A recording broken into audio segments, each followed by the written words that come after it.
Assalamualaikum warahmatullahi wabarakatuh. Alhamdulillahi rabbil alamin. Wassalatu wassalamul atammanil akmalani alal mab'usi rahmatan lil alamin. Nabiyina wa rasulina Muhammadin wa ala alihi wa ashabihi wa man tabi'ahum bi ihsanin ila yaumiddin. Amma ba'd. Fa ya ibadallah, kaum muslimin wal muslimat, keluarga seberataan rahimani Allahu wa iyyakum. Alhamdulillah, segala puji bagi Allah Subhanahu wa taala yang mana pada malam hari ini kembali memberikan kepada kita kesehatan, kekuatan, taufik dan hidayahnya sehingga kembali kita bisa berkumpul di majelis yang mulia ini dalam rangka menghadiri kajian rutin kita, yaitu dengan kitab Bulughul Maram karya Al-Imam Ibnu Hajar Al-Asqalani rahimahullahu ta'ala. Salawat serta salam semoga senantiasa tercurahkan kepada junjungan kita Nabi besar Muhammad sallallahu alaihi wasallam, kepada keluarga beliau, para sahabat beliau, dan orang-orang yang istiqamah di atas jalan beliau ila yaumil qiyamah. Insyaallah pada kesempatan malam hari ini kembali kita akan melanjutkan pelajaran kita, masih membahas tentang al-janaiz, ya. Jadi tadi kita sebutkan perkara-perkara yang dilarang di saat seorang muslim meninggal dunia. Yang pertama adalah an-niyahah atau meratap, ya. An-niyahah atau meratap. Yang dimaksud dengan an-niyahah di sini adalah teriakan keras, ya, disertai tangisan secara berlebihan. Ya. Sudah kita sebutkan sebelumnya bahwasanya seseorang yang ditimpa musibah kematian, boleh enggak dia menangis? Boleh. Boleh enggak dia bersedih? Boleh. Ya. Dan dua hal ini, menangis dan bersedih, itu tidak menafikan kesabaran. Jadi bukan berarti orang yang menangis, orang yang bersedih berarti dia tidak sabar, enggak. Sebagaimana Nabi SAW, beliau bersedih, beliau menangis ketika meninggal putra beliau yaitu Ibrahim. Ya, begitu juga beliau disebutkan menangis ketika putri beliau Ummu Kulsum radhiyallahu anha meninggal. Maka tidak mengapa seorang menangis ataupun bersedih, dan ini tidak menafikan kesabaran. Yang dilarang itu adalah kalau menangisnya berlebihan disertai dengan teriakan keras, ya, seperti orang marah, ya, sambil menangis. Nah, itulah yang dimaksud dengan an-niyahah. Baik, Ibnul Arabi berkata yang disebut dengan nauha atau niyahah adalah suatu sikap yang biasa dilakukan oleh kaum jahiliyah, yakni kaum wanita, mereka berdiri berhadap-hadapan sambil berteriak-teriak dan menabur-naburkan tanah di atas kepala, ya, sembari memukul-mukul wajah mereka. Ini jadi kebiasaan orang jahiliyah. Ya, ketika ada orang meninggal dunia, terutama ini dilakukan oleh para kaum wanita. Mereka berdiri, ya, berhadap-hadapan sambil berteriak-teriak dan memukul-mukul wajah, ya. Bahkan disebutkan sampai menaburkan tanah di atas kepala mereka. Nah, begitu juga menangis disertai dengan teriakan, apalagi mengucap-ngucap perkataan-perkataan yang buruk, ya, maka ini juga termasuk an-niyahah. Dan banyak sekali hadis-hadis yang melarang tentang an-niyahah.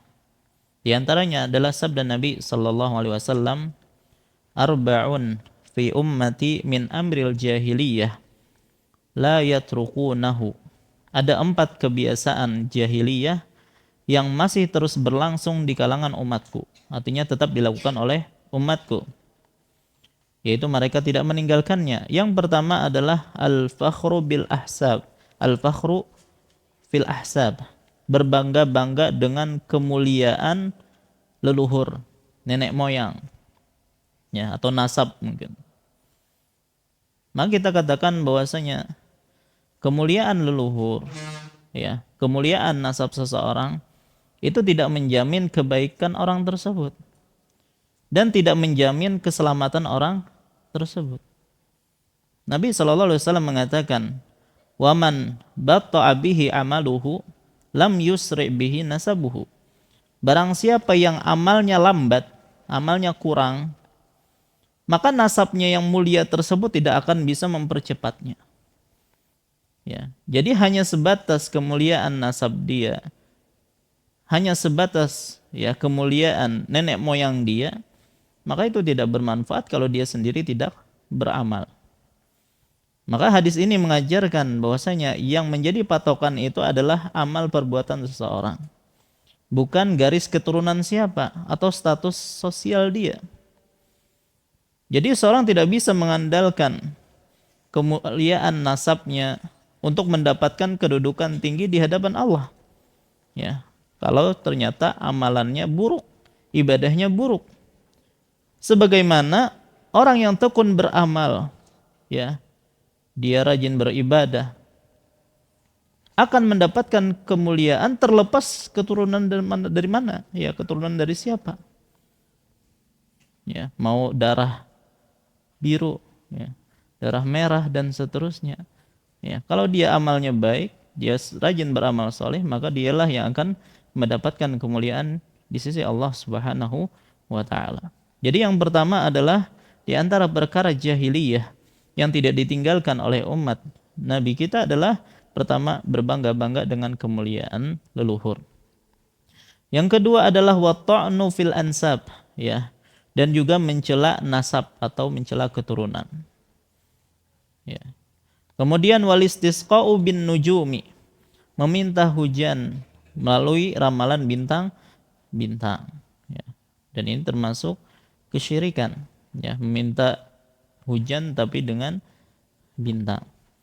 Dan yang terakhir adalah wan niyahah, dan juga meratap. Maka ini adalah perkara jahiliyah yang wajib kita tinggalkan. Begitu juga Nabi SAW bersabda, an-naihatu idza lam tatub qabla mautiha tuqamu yaumal qiyamati wa 'alaiha sirbalun min qitranin wa dir'un min jarab. Wanita yang meratap. Kenapa disebutkan di sini wanita? Ya, apakah laki-laki tidak mengapa kalau meratap?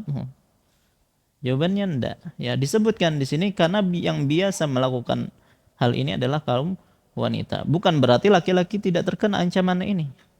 Ya, sama saja baik wanita ataupun laki-laki. Jadi kata Nabi SAW, wanita yang meratap jika tidak bertaubat sebelum kematiannya, maka ia akan dibangkitkan kelak pada hari kiamat dengan mengenakan pakaian yang terbuat dari cairan tembaga dan memakai baju besi yang karatan. Tapi yang jelas, ya, hal ini menunjukkan bahwasanya yang namanya niyah itu termasuk dosa besar. Karena di antara indikasi suatu perbuatan itu adalah dosa besar ketika di situ ada ancamannya. Baik, dan para ulama sepakat an-niyah itu adalah minal kabair, termasuk dosa besar. Begitu juga Nabi SAW bersabda, isnatani fin nasi huma bihim kufrun ata'nu fin nasab wan niyahatu 'alal mayyit. Ada 2 perbuatan yang dilakukan oleh manusia yang karena keduanya itu mereka bisa menjadi kufur. Pertama adalah mencela keturunan dan meratapi mayit. Maka ini juga menunjukkan bahwasanya hal ini merupakan dosa besar. Begitu juga hadis yang berikutnya ketika Ibrahim alaihissalam, ketika Ibrahim putra Nabi sallallahu alaihi wasallam meninggal dunia, Usamah bin Zaid, ya, berteriak keras, ya, bersedih Usama bin Zaid. Maka Nabi SAW bersabda, "Laisa hadza minni wa laisa li sa'ihi haqqun al-qalbu yahzanu wal ainu tadma'u wa la yughdibur rabb." Seperti ini, itu berteriak seperti ini bukan ajaran dariku. Dan orang yang meratap itu tidak mempunyai hak sama sekali. Hati itu boleh bersedih dan mata boleh mengeluarkan air mata, ya, selama tidak membuat Rabb murka, ya. Dan di antara hal yang membuat Allah murka itu adalah tadi, ya, menangis disertai dengan ratapan. Itu adalah perkara yang membuat Allah murka. Baik. Kemudian yang keempat, hadis berikutnya. Silakan buka hadis nomor 613, masih berkaitan tentang an-niyahah.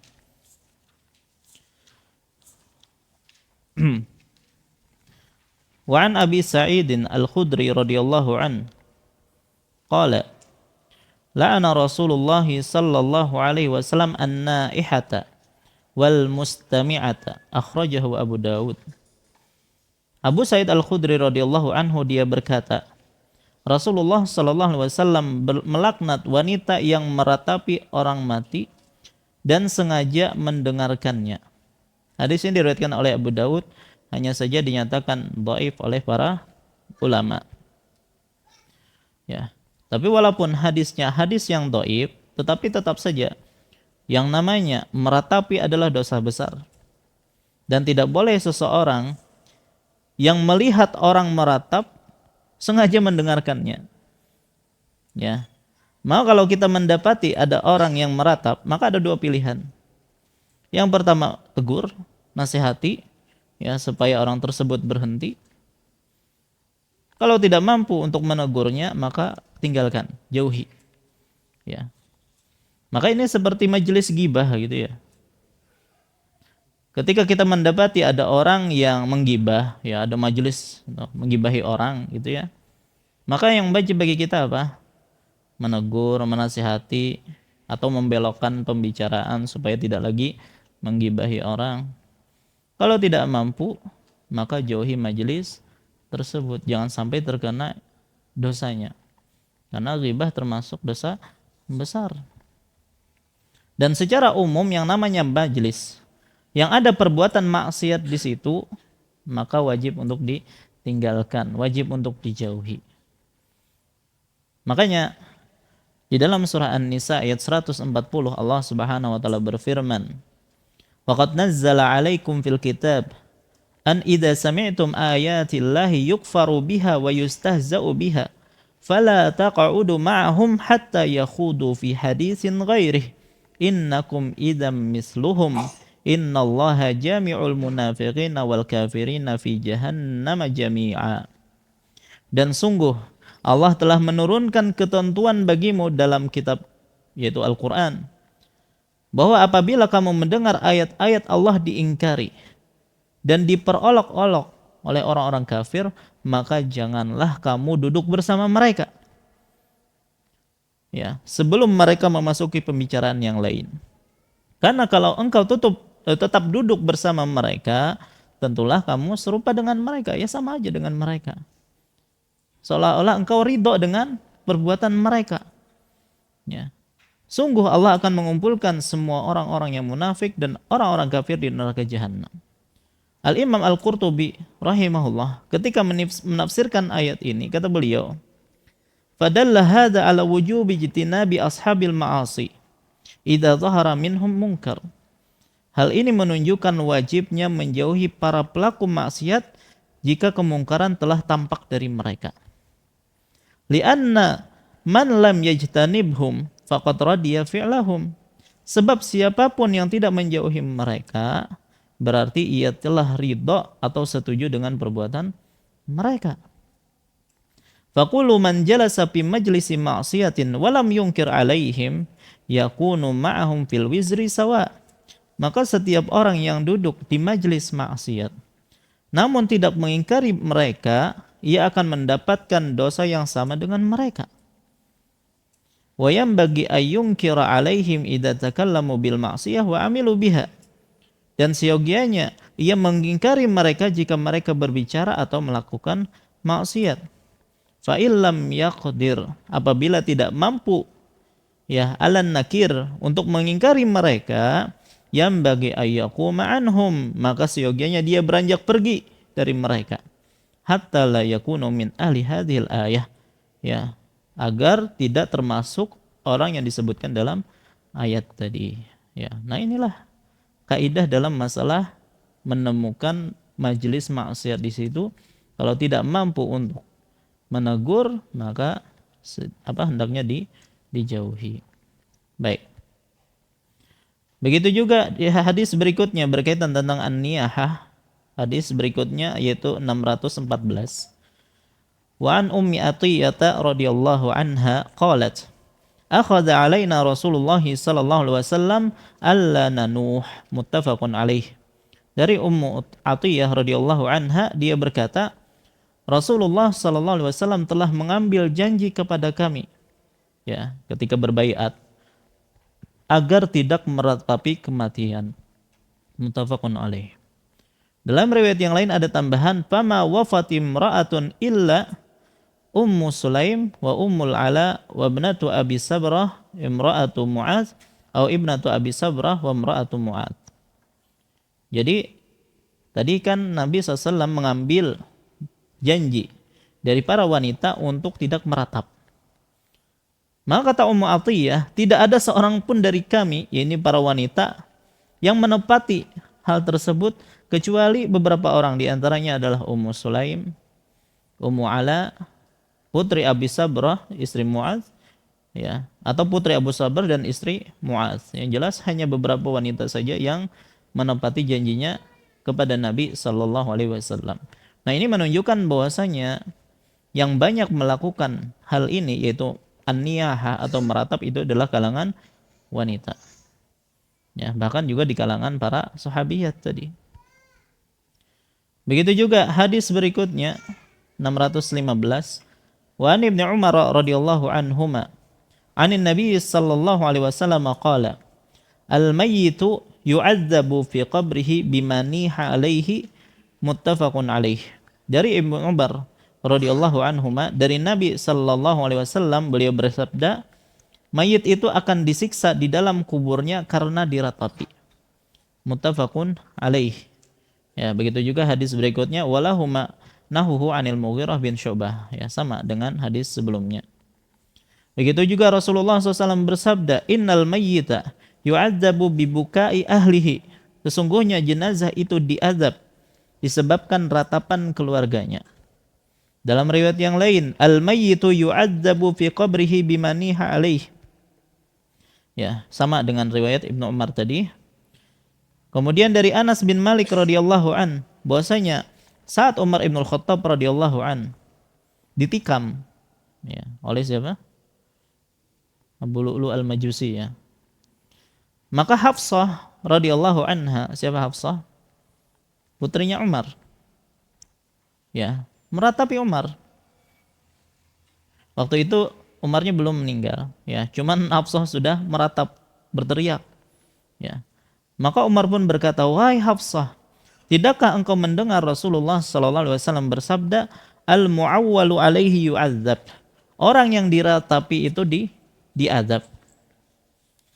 Ya. Begitu juga Suhaib meratapi Umar. Ya, maka Umar pun berkata, wahai Suhaib, tidakkah engkau mengetahui bahwa orang yang diratapi itu diazab? Ya. Begitu juga dalam riwayat Bukhari dan Muslim, Rasulullah SAW bersabda, man yunah alaihi yu'adzabu bima niha alaihi yaumal qiyamah. Barang siapa diratapi, maka ia akan disiksa disebabkan ratapan atasnya itu pada hari kiamat kelak. Nah, para ulama tentu saja mempermasalahkan hadis-hadis ini. Kenapa? Karena hukum asalnya seseorang itu tidak akan disiksa, ya, atau diazab disebabkan karena perbuatan orang lain. Ya, ini kan perbuatan qarib kerabatnya. Apa hubungannya dengan dia? Kok dia yang diazab? Bukankah Allah Subhanahu wa taala berfirman dalam surah Al-An'am ayat 164, wala taziru waziratu wizra ukhra, dan seseorang tidak akan memikul beban dosa orang lain. Maka dalam memberikan jawaban atas masalah ini, maka para ulama memiliki pendapat yang berbeda-beda. Banyak pendapat di sini. Ya. Bahkan Syalbani rahimahullah mengatakan ada 8 pendapat di kalangan para ulama dalam masalah ini. Kita hanya akan sebutkan beberapa. Ada yang mengatakan bahwasanya ya, hadis-hadis yang meriwayatkan bahwasanya orang yang diratapi itu akan diazab, itu ditolak. Ya. Ada yang menolak hadis-hadis tersebut dan mengingkari ya perawinya. Ya, dianggap perawinya itu salah. Dan inilah yang dilakukan oleh Aisyah radhiyallahu anha. Ya, jadi ketika Ibnu Umar yang menyampaikan hadis ini, Aisyah mengatakan rahimallahu Aba Abdurrahman. Semoga Allah merahmati Abu Abdurrahman, maksudnya Ibnu Umar. Sami'a syai'an falam yahfazhu. Dia mendengar sesuatu tapi tidak mengingatnya dengan baik. Innama marrat ala Rasulillahi sallallahu alaihi wasallam janazatu Yahudi wa hum yabkuna alaihi. Yang terjadi sebenarnya adalah jenazah orang Yahudi melewati Rasulullah sallallahu alaihi wasallam sementara keluarganya menangisinya. Faqala, maka Rasulullah pun bersabda pada waktu itu, antum tabakuna wa innahu la yu'adzab. Ya, kalian menangis sementara dia jenazah sedang disiksa. Ini yang dipahami oleh Aisyah. Ya, dan waktu itu itulah yang disaksikan oleh Aisyah. Ya, ketika ada jenazah Yahudi lewat, orang-orang menangisinya dan Nabi mengatakan, ya dia sebenarnya diazab dan kalian sedang menangisinya. Maka ketika Ibnu Umar menyampaikan bahwasanya mayit itu diazab dengan tangisan atau dengan ratapan keluarganya, ya disangka oleh Aisyah, Ibnu Umar salah dalam meriwayatkan hadis tersebut.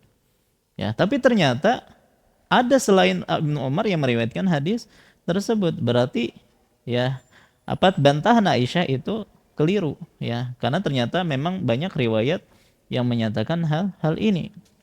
Ya, lantas ya bagaimana para ulama mengkompromikan ya ayat yang kita baca tadi dengan hadis-hadis ini? Nah, sebagian mengatakan bahwasanya hadis tadi yang menyatakan bahwasanya mayit itu diazab dengan ratapan keluarganya itu khusus ditujukan kepada siapa? Pertama, orang yang sengaja berwasiat agar diratapi. Karena mungkin kebiasaan jahiliyah dahulu ya terbawa-bawa, akhirnya dia berwasiat kepada keluarganya, nanti ketika aku meninggal tolong ratapi aku. Ya. Kan ada yang seperti itu, bahkan ada yang sengaja ya nyewa orang-orang untuk nangisin mayat. Ya.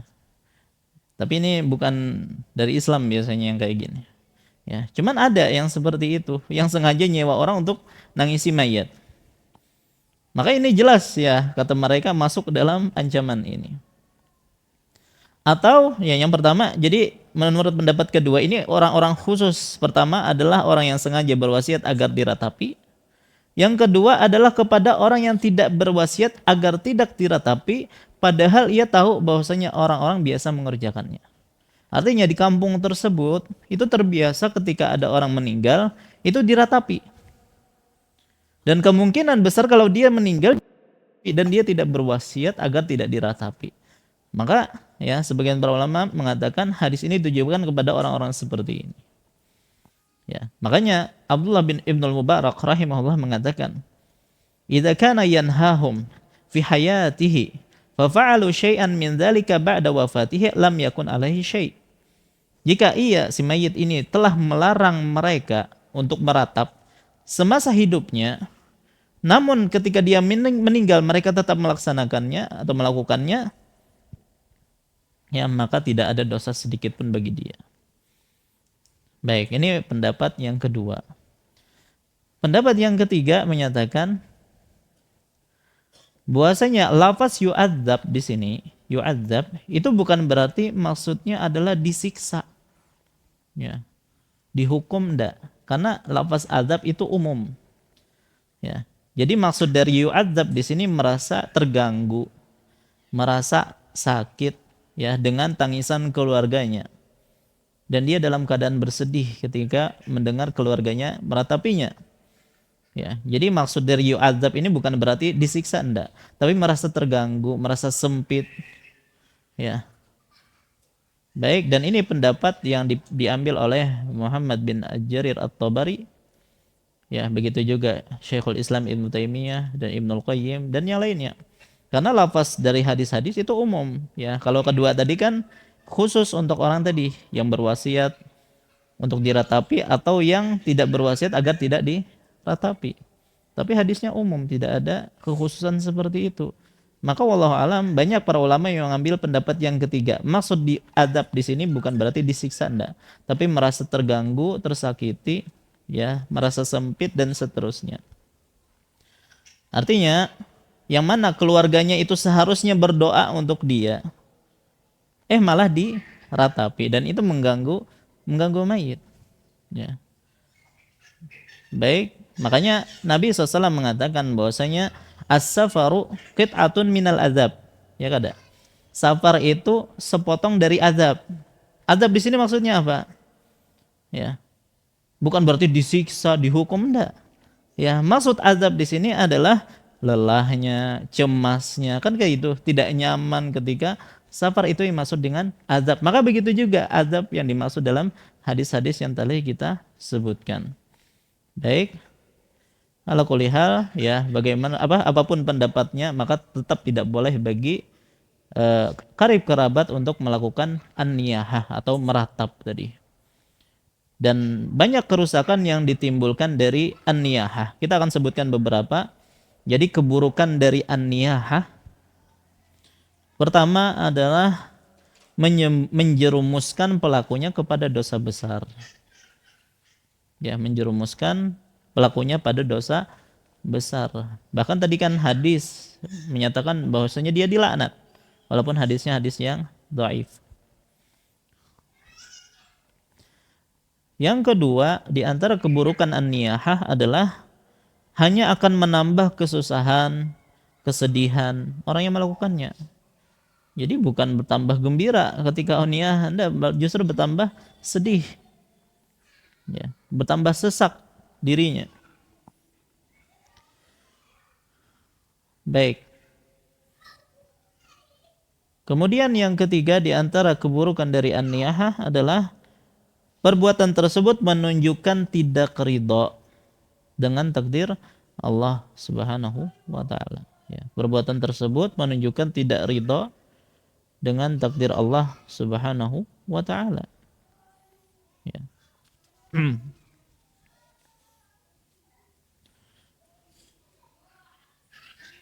Dan yang keempat, perbuatan tersebut justru menyakiti mayit. Tadi, menurut pendapat ketiga, itu justru menyakiti mayit, mengganggu mayit. Ini yang keempat. Harusnya keluarga itu kan memberikan doa untuk dia, memudahkan dia. Justru apa? Menyakiti dia dengan ratapan yang dia lakukan.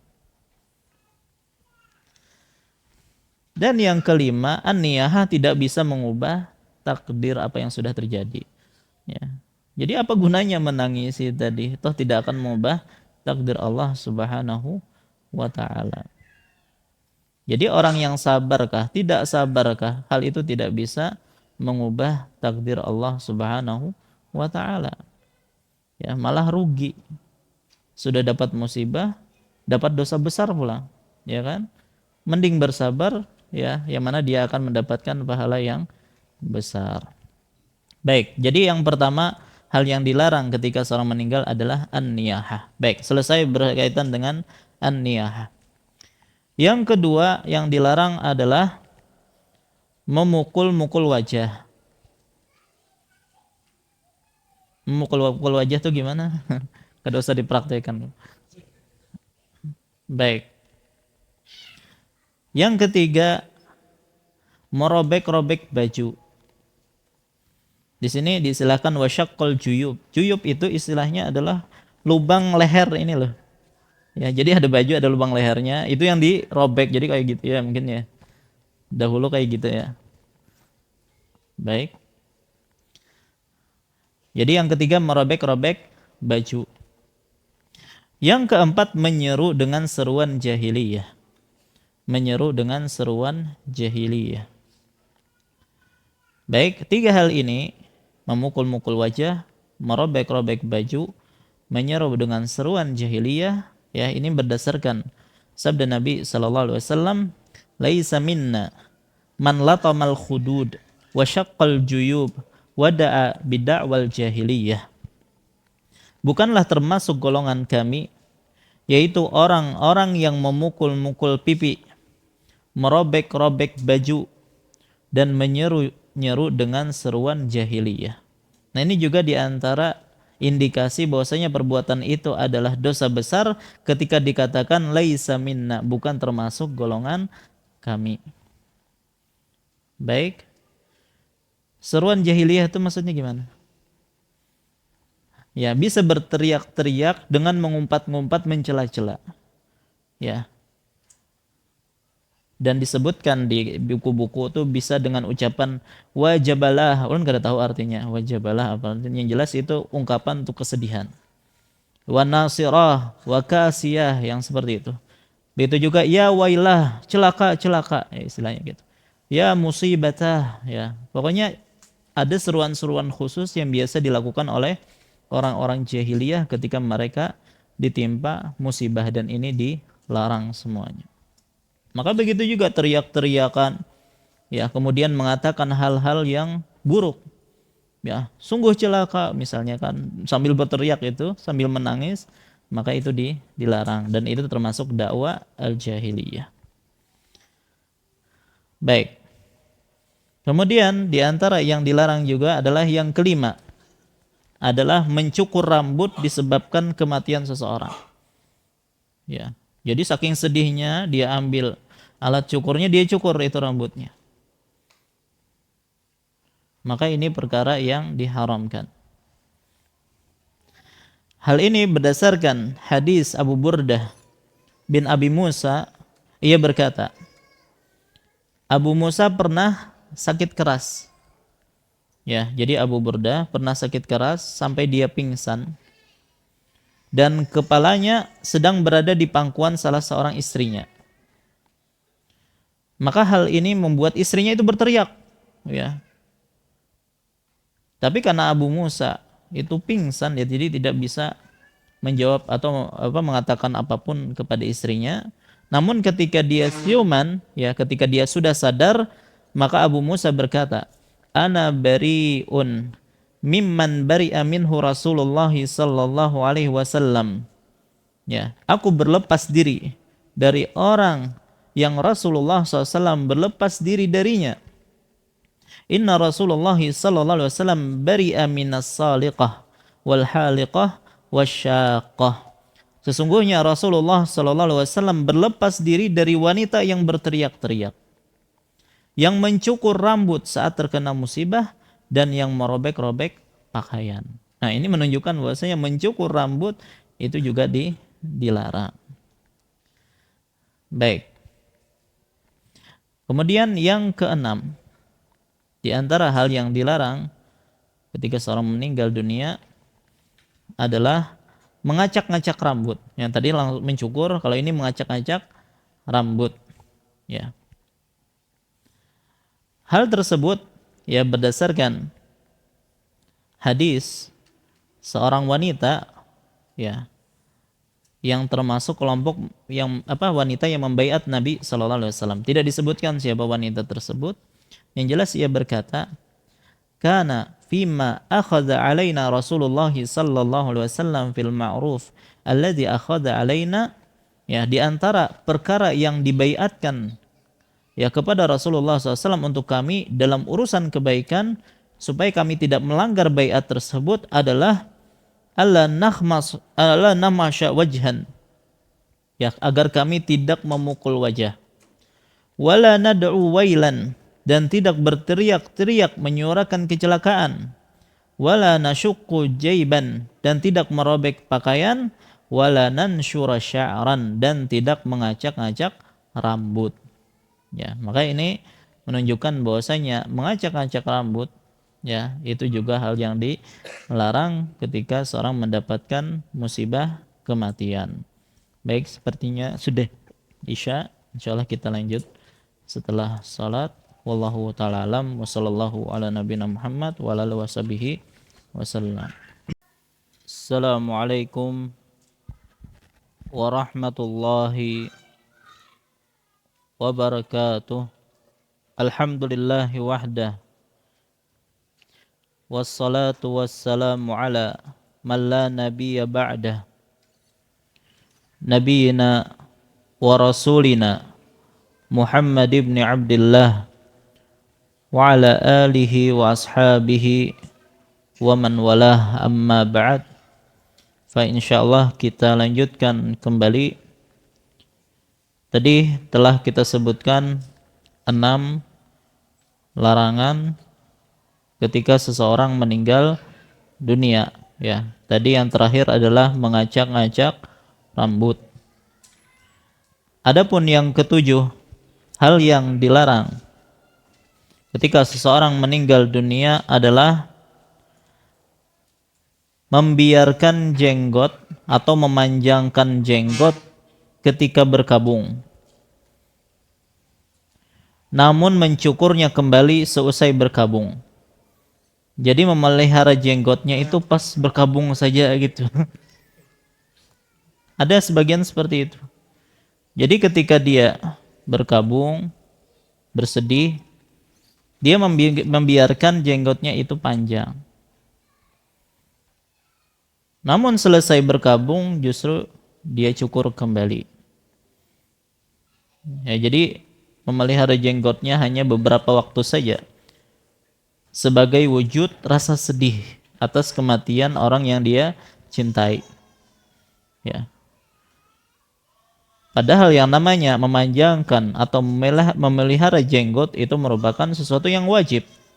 Ya, wajib dilakukan sepanjang waktu, bukan hanya pada saat berkabung. Mau kalau ada yang mengkhususkan memanjangkan jenggot pada saat berkabung saja, maka ini perbuatan bid'ah namanya. Ya, dan ini sesuatu yang terlarang. Ya. Nabi SAW mengatakan kullu bid'atin dhalalah, setiap bid'ah adalah kesesatan, dan termasuk dalam masalah ini. Baik. Adapun yang kedelapan, di antara hal yang dilarang ketika seseorang meninggal dunia adalah yang diistilahkan dengan an-na'yu. An-na'yu yaitu penyampaian berita kematian. Penyampaian berita kematian tentunya yang diharamkan. Karena nanti akan kita jelaskan bahwasanya ada penyampaian berita kematian yang diharamkan dan ada yang dibolehkan. Nah, di antara dalil akan larangan ini adalah hadis nomor 581. Silakan dibuka hadis 581. Wa an Hudzaifah radhiyallahu anhu anna an-nabiyya sallallahu alaihi wasallam kana yanha 'anin na'yi, rawahu Ahmad wa Tirmidzi wa hasanahu. Dari Hudzaifah radhiyallahu anhu bahwasanya Nabi SAW melarang menyiarkan kabar kematian. Hadis riwayat Ahmad, At-Tirmidzi, dan At-Tirmidzi menghasankannya. Nah, secara bahasa, an-na'yu itu berarti mengabarkan atas kematian seseorang. Ya, dan sifatnya umum an-na'yu di sini kalau secara bahasa. Ternyata ada hadis-hadis yang sahih yang menunjukkan bolehnya ya bentuk pemberitaan kematian yang keluar dari lingkup larangan ini. Maka mereka, para ulama berpendapat bahwasanya yang dimaksud dengan an-na'yu, yang terlarang adalah pemberitaan yang caranya menyerupai cara kaum jahiliyah terdahulu. Yaitu apa? Berupa teriak-teriakan di gerbang-gerbang kampung. Jadi di di gerbang desa ya, maksudnya perbatasan desa, di pasar-pasar berteriak-teriak yang mengatakan bahwasanya si fulan telah meninggal dunia, si fulan telah meninggal dunia, dengan cara berteriak-teriak seperti itu. Maka an-na'yu yang seperti inilah yang dilarang dalam hadis ini.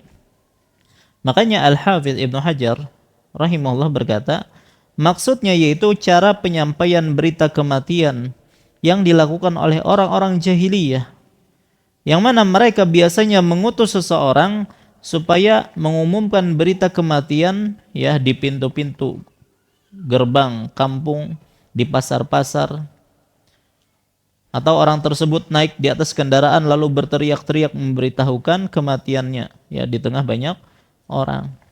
Nah, ini yang dilarang. Begitu juga ya, sebagian ulama mengatakan di antaranya juga adalah orang yang menyampaikan berita kematian dengan cara naik ke atas bukit ya atau dinding yang tinggi di atas atap-atap rumah seraya memanggil sambil berteriak, an'a fulan, ya aku memberitahukan bahwa si fulan telah binasa. Atau memberitakan dengan mengirim seseorang untuk pergi ke kampung-kampung dan berteriak, an'a ilaikum fulan, ya aku beritahukan kepada kalian bahwa si fulan ya telah binasa, telah meninggal. Maka penyampaian yang seperti inilah ya yang diharamkan, dan ini termasuk kebiasaan kaum jahiliyah. Maka seorang muslim ya tidak diperbolehkan melakukan atau meridhoi perbuatan semacam ini. Nah, adapun menyiarkan kematian dalam rangka mengundang orang-orang untuk ikut menyelenggarakan jenazah, ya kalau perlu misalnya untuk memandikannya, kalau tidak ada yang bisa memandikan harus diumumkan dulu. Ya, bahkan ini termasuk wajib ya, karena yang namanya memandikan kan fardu kifayah. Baik, begitu juga mengkafani, mensalatkannya, mengiringi jenazahnya supaya banyak yang mengiringinya, tidak mengapa dikabarkan kematiannya. Ya, begitu juga agar mendoakannya, maka ini tidak mengapa. Tapi dengan cara tidak perlu teriak-teriak tadi, sebagaimana yang dilakukan oleh orang-orang jahiliyah. Makanya Syekh Muhammad bin Saleh Al-Utsaimin rahimahullah pernah ditanya, apakah memberi kabar tentang kematian seseorang kepada kerabatnya dan rekan-rekannya agar mereka berkumpul untuk mensolati jenazahnya termasuk dalam kategori mengabarkan kematian yang dilarang ataukah mubah? Maka beliau ya rahimahullah menjawab, perbuatan seperti ini termasuk mengabarkan kematian yang dibolehkan. Jadi tidak mengapa untuk mengundang orang mensalatkan, tidak masalah. Karena Nabi SAW pernah mengabarkan tentang kematian Najasyi. Najasyi itu siapa? Raja yang ada di Habasyah. Ya. Najasyi itu bukan namanya ya. Itu cuma gelar raja di Habasyah. Nama dari raja tersebut adalah Ashamah namanya. Ashamah An-Najasyi. Kan ada kalau An-Najasyi itu di apa namanya raja di Habasyah. Habasyah itu Ethiopia ya. Kalau Kaisar itu raja Romawi. Kalau Persia apa? Kisra. Kalau Mesir Firaun. Ya. Kalau Indonesia presiden. Jadi sama seperti itu, An-Najasyi namanya Ashamah. Presiden namanya Prabowo sekarang. Baik. Nah, jadi Nabi SAW pernah mengabarkan kematiannya An-Najasyi. Najasyi itu kan raja tadi di Habasyah, sementara rakyatnya itu ya beragama apa? Nasrani. Dan tidak ada yang mensolatkan Najasyi di sini. Maka Nabi SAW ya sebagaimana dalam hadis nomor 582, wa an Abi Hurairah radhiyallahu anhu anna an-nabiy sallallahu alaihi wasallam na'an Najasyi fil yaumil ladzi mata fihi wa kharaja bihim minal musalla fasaffa bihim wa kabbara alaihi arba'an, muttafaqun alaih. Dari Abu Hurairah radhiyallahu anhu bahwa Nabi sallallahu alaihi wasallam pernah menyiarkan kabar kematian Najasyi pada hari meninggalnya. Ya. Dan Najasyi itu raja yang baik, ya, yang telah membantu kaum muslimin, melindungi kaum muslimin. Ya, ketika kaum muslimin itu ditindas di kota Mekah. Padahal waktu itu Najasyi ya masih Nasrani. tapi bersedia melindungi para sahabat. Dan akhirnya beliau pun masuk Islam di tangannya siapa? Siapa yang berdakwah kepada Najasyi sampai masuk Islam? Sepupu Nabi SAW, Ja'far bin Abi Thalib radhiyallahu an, ya, saudara Ali bin Abi Thalib. Nah, jadi beliau pun keluar bersama para sahabat ke tempat sholat, lalu beliau meluruskan barisan mereka dan bertakbir 4 kali, muttafaqun alaih. Mereka sholat gaib, ya. Dan inilah satu-satunya riwayat yang menyebutkan Nabi SAW itu melakukan sholat gaib. Dan para ulama pun berbeda pendapat tentang masalah sholat gaib ini. Nanti insya Allah tentang masalah ini kita bahas ketika membahas tentang sholat jenazah, insya Allah. Baik. Nah, ini menunjukkan bahwasanya boleh mengabarkan kematian, ya, dalam rangka untuk memperbanyak jamaah yang akan mensolatkan, maka tidak masalah. Begitu juga sabda Nabi SAW mengenai seorang wanita hitam yang biasa membersihkan masjid. Ternyata wanita ini meninggal dan para sahabat menguburkan jenazah wanita tersebut di malam hari tanpa memberitahu Rasulullah SAW. Maka beliau pun bertanya, kemana ini wanita? Ya, maka sudah dikatakan sudah meninggal. Maka Nabi SAW pun berkata, halla kuntum adzantumuni, ya, mengapa kalian tidak memberitahuku, ya, supaya aku bisa mensolatkannya. Baik. Maka ketika diberitahukan tempat wanita tersebut dikuburkan, maka Nabi pun mensolatkannya di kuburan. Ini menunjukkan bahwasanya boleh mengabarkan kematian, ya, kalau dalam rangka mensolatkan jenazah tersebut. Begitu juga dalam peristiwa perang Mu'tah, yang mana peristiwa perang Mu'tah itu terjadi pada tahun 8 Hijriah. Ya, jadi pernah Nabi SAW mengutus utusan, ya, untuk mendakwahi sebagian kabilah yang ada di utara Jazirah Arab, ya, daerah Yordan, negeri Syam berarti, ya. Yang banyak di situ orang-orang Arab tapi mereka beragama Nasrani. Dan kebanyakan, ya, bagian utara situ dikuasai oleh orang-orang Romawi. Maka ketika Nabi SAW, ya, mengutus utusan, malah dibunuh utusan tersebut. Maka Nabi SAW pun mengirim pasukan, ya, Nabi sendiri tidak ikut. Sekitar 3.000 pasukan, ya, dari kalangan para sahabat, menempuh perjalanan kurang lebih 1.100 km ke Yordan. 1.100 dari sini sampai kemana tuh? Ya, hitung seorangnya. Baik, dan kira-kira, ya, dahulu kan tidak ada pesawat, tidak ada mobil, ya, maka mereka berjalan atau berkendaraan, dan itu memerlukan waktu kurang lebih 2 pekan, setengah bulan untuk sampai ke sana. Bagaimana kalau kita berperang, Pak?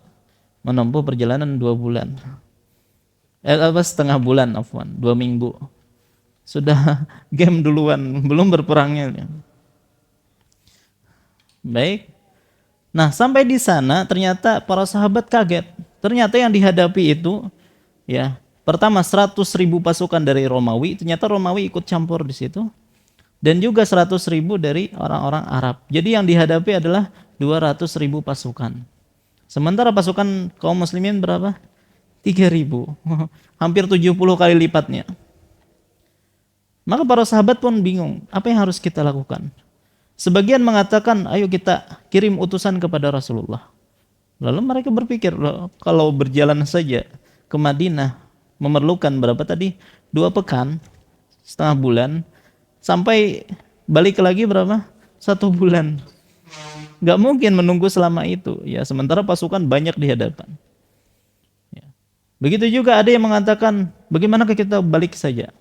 Ini pendapatnya Zaid bin Harithah yang dijadikan pemimpin waktu itu. Tapi sebagian mengatakan, enggak, kita sudah terlanjur datang ke sini, ayo kita berperang. Dan inilah yang akhirnya yang diambil oleh para sahabat. Dan Nabi SAW ketika mengutus para sahabat memilih 3 pemimpin langsung dalam perang ini. Pertama adalah Zaid bin Harithah. Artinya ketika Zaid bin Harithah meninggal, maka digantikan oleh yang berikutnya, yaitu Ja'far bin Abi Thalib. Kalau meninggal lagi Ja'far, maka akan digantikan oleh Abdullah bin Rawahah radhiyallahu anhu. Sudah, akhirnya mereka pun berperang. Maka yang pertama kali memegang bendera siapa tadi? Zaid bin Harithah radhiyallahu anhu.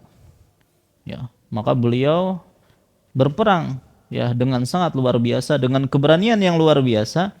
Namun akhirnya beliau pun mati syahid. Ya, disebutkan beliau sampai terkena tombak meninggalnya. Maka bendera pun dipegang oleh orang berikutnya, siapa tadi? Ja'far bin Abi Thalib. Ya, dan beliau juga berperang luar biasa, dan disebutkan ya tangan beliau yang kanan terputus, maka beliau pindah memegang benderanya dengan tangan kiri, kemudian terputus juga. Akhirnya beliau berusaha memeluk bendera tersebut dengan lengan atas beliau. Ya, namun kemudian beliau pun akhirnya mati syahid radhiyallahu anhu. Dan Allah Subhanahu wa taala pun menggantikan kedua tangannya Ja'far tersebut dengan sayap. Ya, yang mana dia bebas untuk terbang di surga. Ya, makanya beliau Ja'far bin Abi Thalib itu dikenal dengan julukan apa? At-Tayyar, orang yang terbang, ya. Baik itu Ja'far bin Abi Thalib. Kemudian maka bendera berikutnya dipegang oleh Abdullah bin Rawahah radhiyallahu an, dan Abdullah bin Rawahah itu sempat ragu untuk maju. Tapi Allah pun mengokohkannya dan dia pun maju, dan kemudian akhirnya beliau pun mati syahid. Maka tiga pemimpin yang dipilih oleh Rasulullah semuanya meninggal dunia. Maka akhirnya siapa yang memegang bendera berikutnya? Maka para sahabat pun bermusyawarah, akhirnya jatuhlah pilihannya kepada Khalid ibn al-Walid radhiyallahu an, ya. Dan Khalid ibn al-Walid itu baru masuk Islam 3 bulan, ya. Setelah masuk Islam terjadilah perang ini. Dan Nabi menyuruh Khalid ibn al-Walid itu untuk ikut. Kenapa Rasulullah tidak memilih Khalid ibn al-Walid dari awal? Ya, pertama karena dia baru masuk Islam. Ya, selama ini ya berpuluh-puluh tahun dia memusuhi Islam. Ya, tidak mungkin langsung memilih Khalid sebagai pemimpin. Ya. Tapi akhirnya ketika 3 pemimpin yang dipilih oleh Rasulullah meninggal, para sahabat pun sepakat memilih siapa? Khalid ibn Walid radhiyallahu an. Dan Khalid ibn Walid itu memang ya cemerlang dalam menyusun strategi. Ya, beliau menyusun siasat bagaimana nih kita menghadapi pasukan yang sangat banyak, kan jelas tidak mungkin mengalahkan mereka semua. Ya, maka langkah yang terbaik adalah mundur. Tapi bagaimana mundur tapi dengan terhormat, bukan kabur. Maka Khalid bin Walid pun menyusun strategi, ya, membuat seolah-olah kaum muslimin itu mendapatkan bantuan tambahan dari belakang gitu ya. Jadi sengaja pasukan kanan itu dirubah ke kiri, pasukan kiri ke kanan, belakang ke depan, depan ke belakang. Jadi musuh ketika melihat, loh kok beda lagi nih wajah-wajahnya.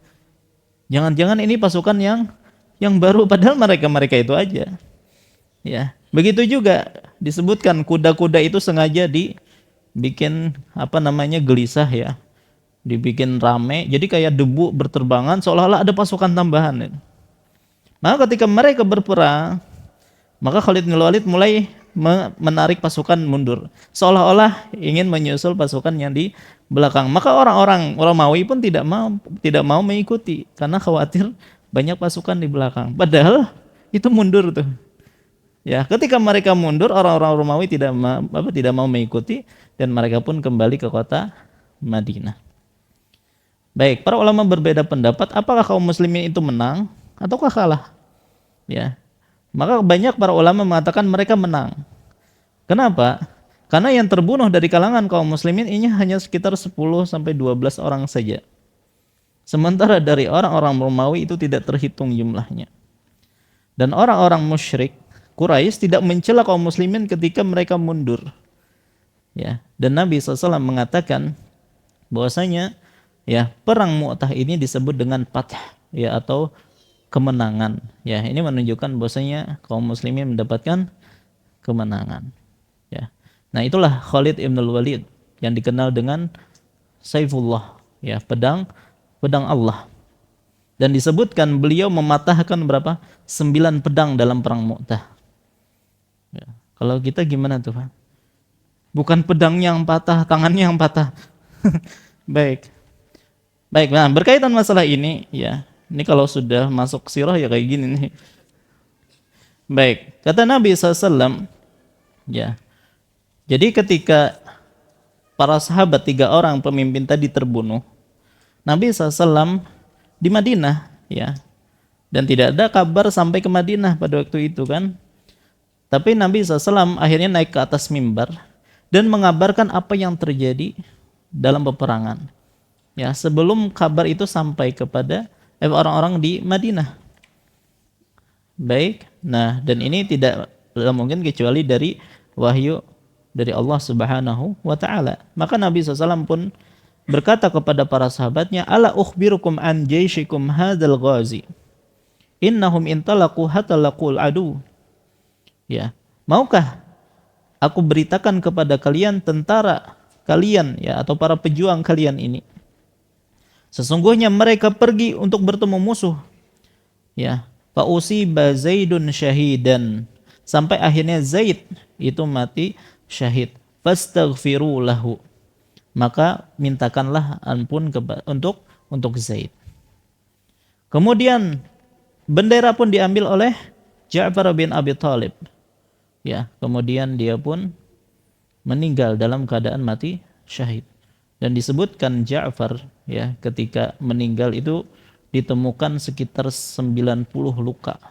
Baik itu bekas sayatan pedang, bekas panah, bekas tombak dan seterusnya. Sampai 90. Ya, berarti luar biasa siapa? Ja'far bin Abi Thalib. Kemudian diambil lagi benderanya oleh siapa tadi? Abdullah bin Rawaha radhiyallahu an. Ya, kemudian Allah mengukuhkan kedua kakinya sampai akhirnya beliau pun terbunuh sebagai mati syahid. Fastaghfirullah, maka mintakanlah ampun untuk dia. Jadi Nabi SAW mengabarkan kematian mereka agar para sahabat mendoakan agar mereka dimintai semoga Allah memberikan ampunan kepada mereka. Kemudian akhirnya bendera tadi diambil oleh Khalid bin Walid. Ya, padahal beliau bukan termasuk pemimpin yang dipilih oleh Rasulullah. Ya. Kemudian Rasulullah SAW pun menegakkan 2 jari beliau seraya mengatakan, Allahumma huwa saifun min suyufika fansurhu. Ya Allah, dia adalah pedang dari pedang-pedangmu, maka tolonglah ya. Baik, dan Allah pun memberikan pertolongannya kepada Khalid bin Walid dan kaum muslimin. Baik, intinya di sini Nabi SAW mengumumkan kematian mereka, ya, agar para sahabat mendoakan ampunan bagi mereka. Ini menunjukkan bolehnya mengumumkan kematian untuk mendoakan orang yang telah meninggal dunia. Baik. Maka inilah ya hal-hal yang dilarang ketika seseorang telah meninggal dunia. Baik, kita ulangi. Jadi ada berapa tadi? Ada 8 ya. Hal-hal yang dilarang pertama adalah meratap atau diistilahkan dengan an-niyahah. Kemudian yang kedua memukul wajah. Yang ketiga merobek-robek baju. Yang keempat menyeru dengan seruan jahiliyah. Dan semua ini sebenarnya termasuk ke dalam an-niyahah. Ya. Kemudian yang kelima mencukur rambut disebabkan kematian seseorang. Yang keenam adalah mengacak-ngacak rambut. Yang ketujuh membiarkan jenggot panjang ya ketika berkabung, namun mencukurnya seusai berkabung. Dan yang kedelapan adalah an-na'yu atau penyampaian berita kematian yang diharamkan. Baik, inilah 8 hal-hal yang dilarang ketika seorang meninggal dunia. Baik, insyaallah pada pertemuan yang akan datang kita akan bahas tentang memandikan jenazah. Ya, jadi teori memandikan jenazah. Ya, adapun untuk prakteknya mungkin nanti kita cari waktu khusus untuk praktek semuanya. Mulai dari memandikan, mengkafani, mensolatkan. Baik. Adapun mengkuburkan teori ya. Baik. Wallahu taala alam wa sallallahu ala nabiyyina Muhammad wa ala alihi wasallam. Subhanakallahumma bihamdika asyhadu an la ilaha illa anta astaghfiruka wa atubu ilaik. Wassalamualaikum warahmatullahi wabarakatuh.